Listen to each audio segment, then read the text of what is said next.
माता दी cooking channel में आपका स्वागत है। आज हम खीर बना रहे हैं। खीर के लिए दूध पतीले में गर्म होने के लिए रख दिए हैं। दूध में उबाल आ गया। अब इसमें हम चावल डालेंगे। मलाई हम निकाले नहीं, मलाई के साथ ही खीर बनाएंगे। 1.5 kg दूध के लिए 1 छोटा गिलास चावल है।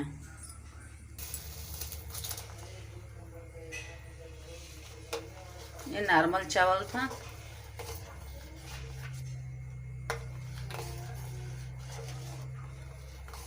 अब इसको बीच बीच में चलाते रहें, नहीं तो नीचे पकड़ लेता है।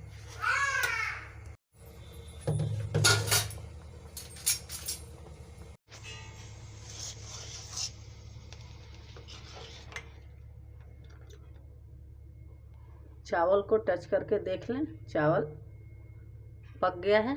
अब इसको बस मिक्स होना है।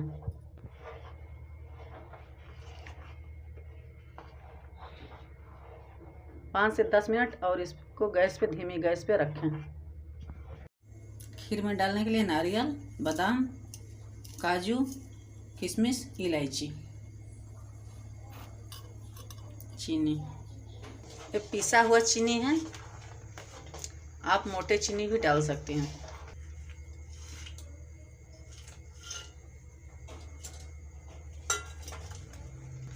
इन सबको डाल के अच्छा से मिक्स कर लें। चला के 2-3 मिनट के लिए छोड़ दें। उसके बाद आपकी खीर तैयार है। आपकी खीर तैयार है।